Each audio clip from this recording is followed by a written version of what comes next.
Thank you, Madam Chairwoman. I just want to say I can relate to Asian carp, and I certainly agree it's a very troubling situation. In fact, we've got these snakeheads in this part of the country that can walk on dry land from river to river and pond to pond. So something's happening, and it's not good. But I'm glad that the issue was raised. But, Madam Chairwoman, I do have an amendment with our colleague John Dingell. The amendment simply strikes Section 107 of this bill.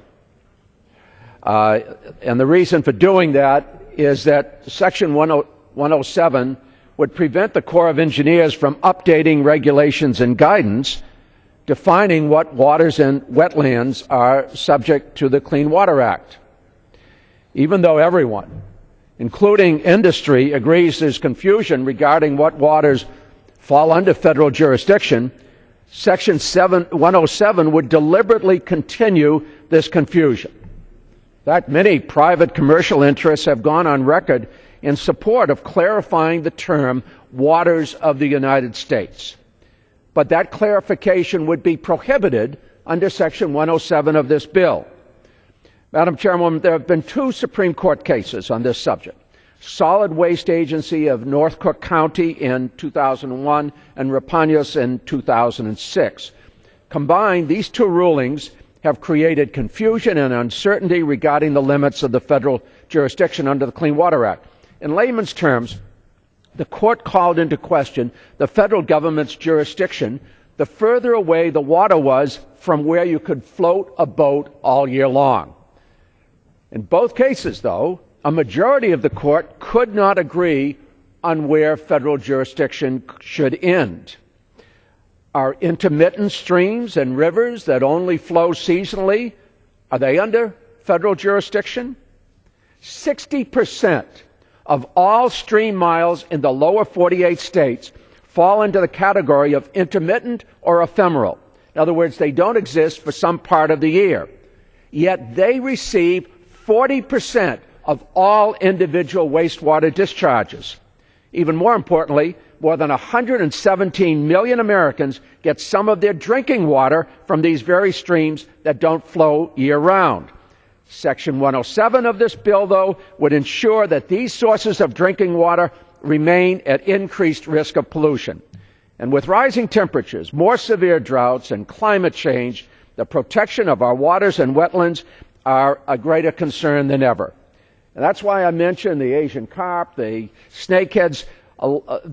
Severe things are happening, but the most important thing that's happening is that climate change is creating a very extreme threat to every American, and we're seeing it in bodies of water across the country.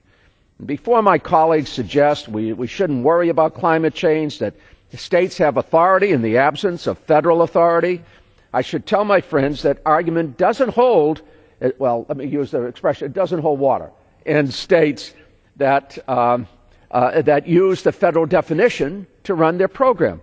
48 states share common water bodies. Without federal jurisdiction, no state can tell an upstream state what to do unless we have a baseline minimum federal standard that all states must abide by. Now, through a public comment process and appropriate congressional oversight, we can allow the administration to finalize its guidance and eventually move forward on a formal rulemaking process.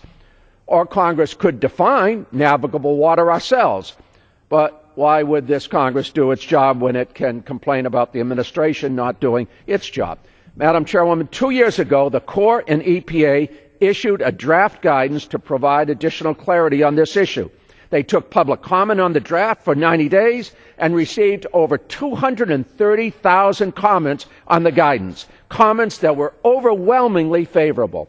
The draft guidance provides a more predictable and consistent procedure for identifying waters and wetlands protected under the Clean Water Act. It focuses on protecting smaller waterways that keep downstream water safe from upstream pollutants and on protecting adjacent wetlands that filter pollution and store water and help keep communities safe from floods.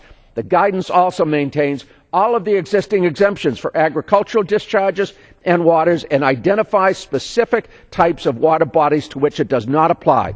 Areas like artificial lakes and ponds and many types of drainage and irrigation ditches. It does not extend federal protection to any waters not historically protected under the Clean Water Act, and it's fully consistent with the law and the decisions and instructions of the Supreme Court.